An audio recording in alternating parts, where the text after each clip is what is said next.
nos débatteurs aujourd'hui autour de cette question sont Guillaume Linton, président d'Asia Voyage, et Dominique Gombert, qui est éditorialiste à l'écotouristique, pour parler de tout ça, effectivement. Puis on recevra aussi le maire de la Grande Motte, dans l'Hérault, Stéphane Rossignol. Oui, qui sera dans un instant avec nous. Bonjour messieurs. Bonjour.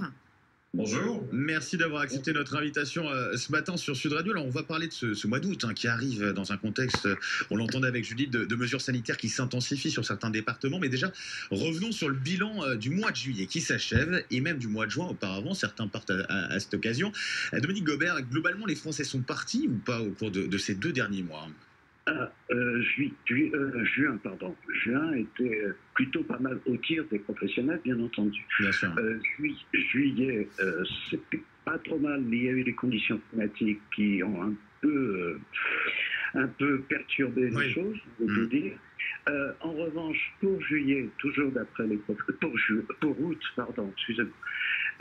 Pour août, les agences de voyage restent un peu plus sceptiques pour l'instant, mais surtout avec les nouvelles conditions sanitaires qui sont au fur et à mesure. Et en fait, il est très difficile, à cause de ces changements qui sont permanents, de s'y retrouver un petit peu. Oui, ça crée un flou, forcément. On va revenir sur cette question dans un instant. On va se concentrer déjà sur ce début de saison estivale. Pour l'instant, sur les destinations en France qui ont particulièrement mal ou bien débuté cette saison touristique. C'est quoi le constat pour le moment, Dominique Gobert? Est-ce qu'il y a des destinations en France qui s'en sortent mieux que d'autres? Oui, on peut dire tout ce qui est littoral, que ce soit littoral atlantique, littoral méditerranéen. Oui, globalement, oui. Mais par rapport à l'année dernière, où on avait vraiment connu une sorte de libération vers c'est plus mitigé. Je dirais. Je pense également à la Corse, qui avait fait un début de saison pas trop mal. Il commence à s'inquiéter fortement. D'autant qu'on l'entend, le variant Delta circule de plus en plus avec des mesures qui ont été prises déjà en Haute-Corse et qui pourraient intervenir aussi sur le sud de la Corse prochainement. Guillaume Linton, vous êtes le président d'Asia Voyage. Le constat en ce qui concerne les destinations asiatiques pour nos Français qui partent là-bas, il est le même que celui dressé par Dominique Gobert pour ce qui est de la France? Globalement. Il est totalement différent pour une raison très simple, c'est que l'Asie, depuis près de 18 mois, est totalement fermée. Nous, les premiers, on a totalement réinventé notre métier. Et depuis maintenant un peu plus d'1 an, on propose la France et l'Europe, bien évidemment, à nos clients, qui souhaitent avant tout partir, évidemment, en vacances et qui nous avaient confié leur épargne il y a plus d'1 an et demi maintenant, qui souhaitaient bien évidemment pouvoir l'utiliser sur des destinations court ou moyen courrier ouvertes. Ça, c'est une orientation que vous avez prise déjà depuis l'été dernier. Vous avez dû intensifier justement de changer de destination un peu plus européenne, un peu plus française cet été? Absolument. Dans un contexte effectivement où bon nombre de destinations asiatiques, le top 5 chez nous, pour faire simple, c'est le Japon, la Thaïlande, le Vietnam, l'Indonésie ou l'Inde. Toutes ces destinations sont fermées depuis 18 mois, sans qu'il y ait eu d'ailleurs le moindre retour en arrière. Et pour autant, ce sont des destinations très culturelles. Donc, nos clients ont souhaité faire du culturel en France, d'abord, bien évidemment, qui a été pour nous aussi la grande destination de l'été, bien sûr. Ouais. Non, on a perdu, oui. On a perdu Guillaume Linton, qu'on va retrouver. Ah, vous voilà. Alors, vous avez perdu. Allez-y. Non, je vous disais que nos voyageurs épris de voyages culturels ont redécouvert le terroir français, évidemment, et la palette de destinations à la fois gastronomiques mais aussi culturelles françaises, avec une très grosse appétence, notamment pour la région de Provence, à Côte d'Azur, mais aussi Auvergne-Rhône-Alpes. L'Occitanie, on a proposé beaucoup de séjours en pénichette sur le canal du Midi, par exemple, des dîners insolites en Provence, des redécouvertes du pays camarguais ou de la région d'Arles, en faisant en fait des séjours rayonnants, si vous voulez, pour combiner justement une dimension sédentaire et une découverte culturelle de la région du terroir. Et globalement, sur les réservations de ces mois de mai et surtout de juillet, pour les juilletistes, ça a donné quoi de votre côté? C'est plutôt bon en termes de prise de commande sur le mois de juillet pour toutes ces destinations court, moyen courrier. La Grèce également fait partie vraiment des best-sellers de l'été pour nous, parce que c'est typiquement des destinations avec une logistique complexe.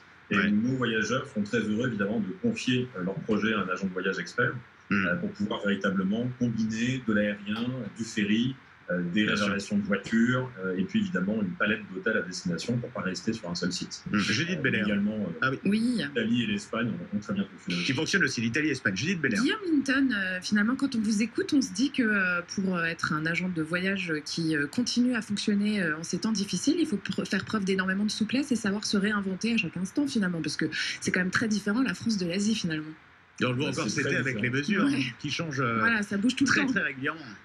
Si vous voulez, c'est très simple. Les agents de voyage en France, c'est 35 000 professionnels à peu près sur l'ensemble de la France qui étaient déjà des spécialistes de la géographie et de la géopolitique. Parce que les crises, ça nous connaît. On est d'abord et avant tout des gestionnaires de crise quand on est agent de voyage. Parce qu'on a géré des crises climatiques, des crises politiques, des crises liées au volcan islandais, vous en souvenez. Oui, tout à fait. Mais également des crises sanitaires déjà par le passé. Sur l'Asie, on avait connu le SRAS, le chikungunya et autres virus du genre. Donc, on est des spécialistes de la gestion de crise quand on est agent de voyage. Et là, on s'est un peu révélé des véritables spécialistes des conditions sanitaires. Et évidemment, aujourd'hui, on a une palette de compétences quand on est agent de voyage pour pouvoir garantir d'abord à nos clients de voyager en toute sérénité et puis de leur apporter une véritable flexibilité aussi sur l'organisation de leurs vacances. La souplesse et la flexibilité. Et d'être à même, surtout d'être sûr que dans l'administratif et la préparation logistique de leur voyage, absolument rien n'est oublié. Et puis surtout qu'ils sont en mesure d'annuler s'ils le souhaitent. Et on est aussi, nous, en contact permanent, nous, agents de voyage, avec nos partenaires aériens, nos partenaires hôteliers, nos partenaires réceptifs à destination, pour pouvoir obtenir, évidemment, des conditions d'annulation favorables. Bien évidemment, l'annulation se fait en remboursement intégral, quand nos clients ne peuvent pas partir parce que la destination referme. Et c'est le rôle d'un agent de voyage d'être un véritable gestionnaire, encore une fois, de la sérénité des vacances, et évidemment du confort de nos clients à destination. On continue d'en parler, le débat, la question du jour, je vous la rappelle, avez-vous peur de devoir annuler vos vacances? On va direction la Grande Motte, dans l'Hérault, avec le maire de la Grande Motte, Stéphane Rossignol, qui nous fait le plaisir d'être avec nous ce matin. Bonjour monsieur le maire. Oui, bonjour. Merci d'être avec nous ce matin sur Sud Radio. La Grande Motte qui voit sa population multipliée par 9 d'habitude. L'été, je dis. Stéphane Rossignol, quel bilan vous faites déjà pour ce début de saison estivale, notamment pour les juilletistes? Écoutez, un mois de juillet plutôt correct, mitigé, qui est bien parti, qui s'est ralenti, avec des incertitudes, mais qui au final, dans l'ensemble, a été un mois correct. Pas aussi bon que le mois de juillet l'an dernier, qui avait été exceptionnel, faut bien le dire. Donc, si on se réfère aux tendances, on peut retrouver des chiffres de 2019 qui avaient été déjà de belles saisons. Mais c'est vrai que l'an dernier, avec le déconfinement, ça avait été un été exceptionnel. Il y a plusieurs établissements, bien sûr, de votre côté. Il y a des hôtels, il y a des campings. Globalement, là-dessus, tous s'en sortent de la même façon? Oui, alors en termes d'hébergement, c'est ça qui est un peu étonnant. En termes d'hébergement, on peut dire que l'hébergement aujourd'hui est quasi complet. On n'est pas une ville à avoir beaucoup de campings, mais les campings que nous avons sont pleins. Notre village de vacances, on aime bien l'hôtellerie, on a la chance d'avoir une hôtellerie importante, et certainement une des stations du Languedoc, de l'ex-Languedoc-Roussillon, à avoir la plus forte hôtellerie. L'hôtellerie se tient bien aussi. Donc en termes d'hébergement, c'est très correct, et même très bon, je dirais. Après, les tendances sont différentes dans la restauration, dans l'habillement, où on souffre un petit peu plus. En effet, la restauration a explosé au mois de mai, au mois de juin, et on le comprend. Nos concitoyens avaient envie de retrouver les tables de restaurants, les bars. Il y a eu un ralentissement au mois de juillet. Alors, la tendance du mois d'août, pour l'instant, il y a beaucoup d'inconnus. Si ce n'est qu'on avait les craintes, en effet, d'annulation, qui pour l'instant ne se manifestent pas. Beaucoup d'interrogations. L'Office du tourisme a beaucoup d'appels. Alors notamment sur la question du port de masque, on sait que dans l'Hérault, c'est le 4e département le plus touché par le Covid. Du coup, des mesures sanitaires ont été prises, notamment le port du masque obligatoire en extérieur. Je ne parle pas de la plage, ça, on peut le quitter, le masque. Mais vous avez des questions là-dessus? Est-ce qu'il faut porter le masque? Ah non, le masque, ça m'embête? Beaucoup de questions, en effet. On interroge sur ce port de masque. Alors, vous le précisez, en effet, l'Hérault fait partie de ces départements où le préfet a instauré le port du masque à l'extérieur, à l'exception des plages et aussi, ce qui est important dans une ville comme la Grande-Motte, les espaces naturels. Vous savez qu'ici, nous avons la chance d'avoir 70% d'espaces naturels à la Grande-Motte, ce qui fait que la ville, le vélo est un peu roi, et nous avons notamment beaucoup privilégié cette année le vélo. Et d'ailleurs, nos loueurs de vélos manquent de vélos justement parce qu'on loue le vélo pour être dans les espaces verts et ne pas avoir à porter le masque. Mais c'est vrai que on pose la question, est-ce que le masque est obligatoire? Oui, il est obligatoire. Le respect n'est pas toujours évident. Il est clair on en est où? Parce que ça fait quelques jours là seulement. C'était mardi, je crois. Ça fait une semaine, ça fait un peu plus d'une semaine, oui, en effet. Alors nous avons instauré des centres de tests. Nous avons la chance d'avoir un centre de vaccination où il y a pas mal de touristes qui viennent se faire vacciner. Et puis la ville, mais aussi des professionnels ont mis en place devant leur établissement des barnums, des tentes avec des tests qui sont possibles pour les vacanciers ou les personnes qui aujourd'hui aussi maintenant se posent la question sur le fameux pass sanitaire. Bien sûr.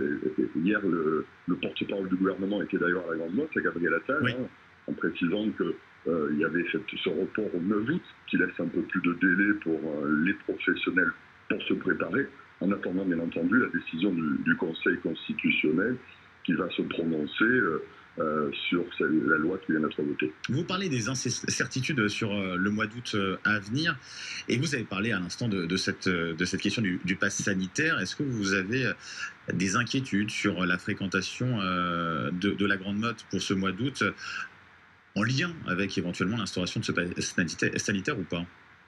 Oui, et tous les professionnels. Hier, le ministre a rencontré un certain nombre de professionnels de la restauration, notamment, qui manifestaient leur inquiétude et leur incompréhension, en disant comment va-t-on appliquer, on n'est pas des policiers, donc comment on va se retrouver avec des clients dont certains auront le pass sanitaire, d'autres ne l'auront pas. Bon, le ministre a essayé de leur répondre, mais on voit bien que la difficulté qu'il va y avoir, et qui n'est pas propre à la Grande-Motte, qui va être celle de tous les restaurateurs et tous les établissements confrontés à ce pass sanitaire. Et on le voit bien, vous le voyez, dans les lieux culturels, les cinémas, qui ont connu une forte chute de fréquentation. Nous avons privilégié depuis le début à la Grande-Motte, et c'est vrai qu'on a été l'objet de critiques, puisqu'on a privilégié la suppression des grands événements qu'on avait, notamment notre festival de feux d'artifice. Il n'y a pas de feux d'artifice cette année, malheureusement, mais on est satisfait en fait d'avoir pris cette décision, parce qu'il est difficile de gérer 30-40 000 personnes qui venaient à nos feux d'artifice. Donc on a privilégié des événements multipliés dans la ville, par quartier, justement pour faire en sorte qu'il n'y ait pas de gros rassemblements. Et la diffusion du coup de ce virus. De ce virus. Et la difficulté à gérer pour une ville ou pour des organisateurs des événements. Et on l'aura compris, du coup, en tout cas, pour ce qui est du mois de juillet, la fréquentation est bonne. En tout cas, vous nous le disiez, Stéphane Rossignol. Merci. Je rappelle, maire de la Grande-Motte. Merci d'avoir accepté notre invitation ce matin sur Sud Radio. Très bonne journée à vous. Judith, on poursuit le débat dans un instant avec nos deux autres invités. Le petit-déj de l'actu va continuer avec Guillaume Linton, qui est président d'Asia Voyage, et Dominique Gombert, éditorialiste à l'écotouristique. On va faire réagir juste nos invités. Et notamment, je voudrais poser la question à Guillaume Linton. On l'entendait sur cette question du pass sanitaire. On sent qu'il y a encore pas mal de réfractaires pour des raisons très différentes. Est-ce que vous le sentez dans vos réservations? Est-ce qu'on vous en parle de ce pass sanitaire? Ah bah oui, le pass sanitaire va entrer en vigueur à partir du 9 août. Mes vacances, j'hésite un petit peu ou je pose des questions. Voilà. Écoutez, très clairement, pour nos voyageurs, c'est pas un sujet. Parce que pour eux, c'est une évidence que pour voyager, notamment à l'étranger, le vaccin est absolument incontournable. Donc, effectivement, ça a pu avoir un effet peut-être pour les voyageurs qui restaient en France et qui n'imaginaient pas que le pass sanitaire allait devenir obligatoire pour accéder à des lieux de loisirs ou de culture dans les semaines et les mois qui viennent. Mais pour autant, pour des voyageurs habitués à franchir les frontières, la question a été résolue il y a de nombreux mois maintenant, dès que les vaccins ont été disponibles. Et nos voyageurs étaient parmi les premiers, évidemment, à souhaiter se faire vacciner, puisqu'ils ont véritablement compris que le pass sanitaire, c'est le pass pour la liberté. Et ils sont tellement frustrés depuis 18 mois, évidemment, d'être cantonnés dans un périmètre très limité, très contraint. Ils ont été ravis de redécouvrir la France, évidemment, depuis 2 ans, mais ils sont tellement impatients de repartir à l'étranger, et notamment sur du long courrier pour nos clients, Évidemment, ils sont déjà en grande majorité. Ceux qui le peuvent, ouais, très large majorité nos clients sont vaccinés et doublement vaccinés. Oui, Dominique Gobert, juste une question sur les habitudes aussi qu'on a pour ce mois d'août avec toutes ces incertitudes. C'est vrai qu'il y a encore pas mal de flou, comment ça va évoluer sur les mesures encore bouger.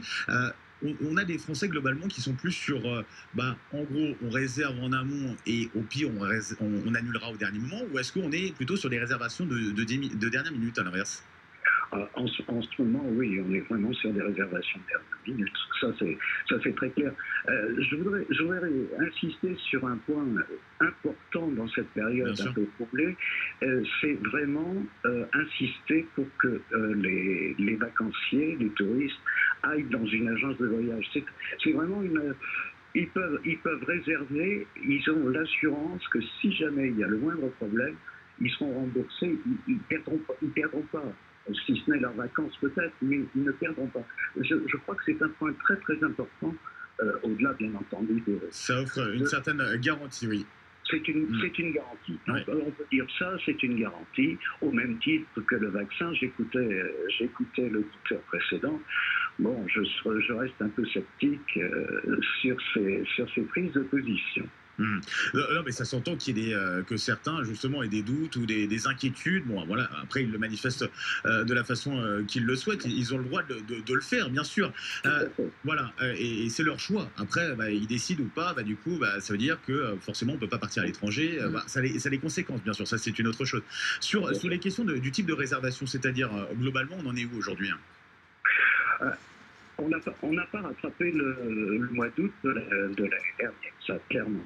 Mais au fur et à mesure, c'est toujours très compliqué de faire un pronostic là-dessus, étant donné que pratiquement tous les jours, et nous on le voit puisqu'on essaie de réactualiser tous les jours cette carte de déplacement, c'est extrêmement compliqué parce que beaucoup réservent en dernière minute, en se disant là maintenant on est tranquille, au moins aujourd'hui on est tranquille, mais qu'en sera-t-il demain? C'est vraiment au jour le jour. D'ailleurs, les agences de voyage le disent beaucoup. Oui, bien sûr, on l'entend. Une dernière question pour clôturer ce débat, Judith Belair. C'est une question pour vous, Guillaume Linton. Comment elles se passent les réservations pour l'arrière-saison, c'est-à-dire l'été indien de septembre-octobre? Est-ce que vous avez du monde qui réserve déjà? Surtout qu'on a eu un début d'été plutôt pourri, donc peut-être qu'on peut espérer un meilleur temps. A priori, il fera chaud et beau, Bon, on verra. Oui, alors écoutez, ce qui est intéressant, c'est qu'effectivement, on a beaucoup de demandes sur l'arrière-saison, même si pour l'instant, ça ne se concrétise pas encore en forme de réservation. Il y a clairement un gros besoin d'information, et on sent bien là depuis quelques semaines et depuis que le pass sanitaire a été imposé. Des points importants à relever, Dominique parlait tout à l'heure de la cartographie. Vous savez que des voyageurs vaccinés aujourd'hui peuvent se déplacer sans motif impérieux sur toutes les destinations orange, bien évidemment, mais rouge également depuis quelques semaines, quelques jours. Ça, c'est un point important. Ça veut dire que quand vous êtes vacciné, le monde entier est ouvert. Dès lors, évidemment, que les destinations... Sauf les endroits fermés, oui. Bien sûr. Dès lors que les destinations vous permettent, évidemment, de voyager au sein de frontières. Et donc, en termes de projection, juste pour terminer, effectivement, nos clients se projettent sur la saison estivale. Et on voit des destinations véritablement émerger. Je pense à des destinations comme la Tanzanie, mais aussi la Polynésie. La Réunion a été beaucoup demandée, malheureusement, vous l'avez annoncé au début du journal. Coup d'arrêt sur la Réunion et sur la Martinique et la Guadeloupe, là, avec les annonces, évidemment, de confinement. Mais des destinations long courrier, on l'espère, devraient émerger. Le Mexique fait partie des destinations sur lesquelles on est interrogé aussi. Puis la Thaïlande, je termine par là, parce que je pars passer mes vacances dans une semaine. Phuket a réouvert, ça c'est une très bonne chose, spécialiste de l'Asie. Puisque Phuket permet aujourd'hui le séjour en toute liberté sur l'île. Alors on est contraint de rester évidemment sur la partie insulaire de l'île. On ne peut pas aller sur le reste du territoire avant 14 jours au minimum. Mais ça permet déjà au moins de mettre un premier pied en Asie du Sud-Est. Et on l'espère, ce sera un signal important pour les autres destinations asiatiques sur la fin d'année. Merci beaucoup en tout cas Dominique Gobert, éditorialiste à l'Écho touristique. Et puis à l'instant, on l'entendait, Guillaume Linton, président d'Asia Voyage. Merci d'avoir participé à ce débat.